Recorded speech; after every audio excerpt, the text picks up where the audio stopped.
नमस्कार, सुप्रभात। आप सभी का दिन शुभ एवं मंगलमय हो। स्वरूप आयुर्वेदिक क्लिनिक के रोजाना के सुविचार के दिनचर्या की इस श्रृंखला में आज दिनांक 22 जनवरी 2021 को हम बात करेंगे कि वसंत ऋतुचर्या क्या है और इसका हम सभी को पालन क्यों करना चाहिए। तो आइए सबसे पहले जानते हैं कि वसंत ऋतु क्या है।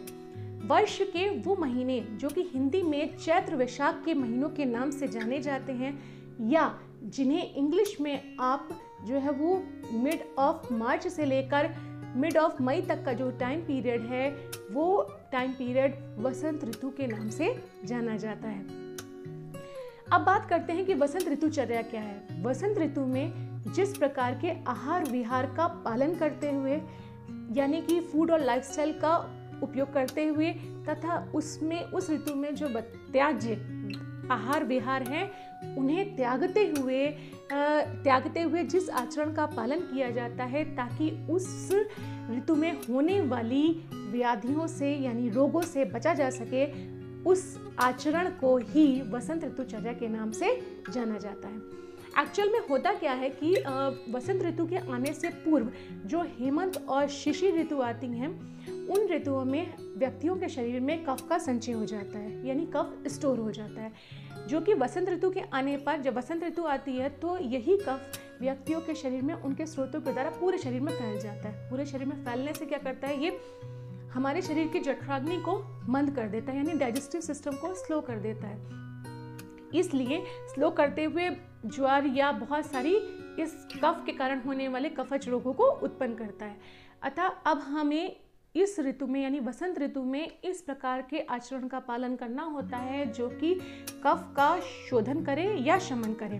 तो इसके लिए इस ऋतु में या तो वमन या नस से जो कि कफ का शोधन करते हैं, इस प्रकार के पंचकर्म करे जाते हैं। व्यायाम करने के लिए बताया जाता है। इसके साथ साथ उद्वर्तन की क्रिया बताई जाती है, यानी उपटन लगाने की क्रिया बताई जाती है। जौ और गेहूं के आटे से बने हुए जो पदार्थ हैं वो खाने के लिए बताए जाते हैं। साथ साथ मधु का सेवन करने के लिए यानी शहद का सेवन करने के लिए बताया गया है।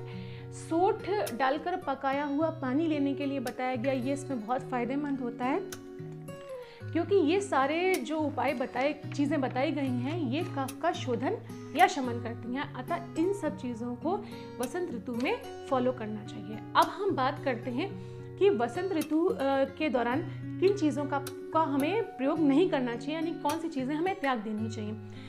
हमें ये ध्यान रखना चाहिए कि वसंत ऋतु में क्योंकि कफ पूरे शरीर में फैला होता है तो ऐसे आहार विहार जो कि कफ को बढ़ाने वाले हों, कफ दोष को, उन्हें त्याग देना चाहिए। अतः स्निग्ध पदार्थ यानी चिकने पदार्थ हों, मधुर मीठे, इसके अलावा अम्ल रस वाले जो पदार्थ होते हैं, गुरु होते हैं, हैवी, ऐसे विषयों का त्याग कर देना चाहिए। इस प्रकार से वसंत ऋतु में बताए गए आहार विहार का पालन करते हुए तथा त्याज्य विषयों को यानी अपथ्य को त्यागते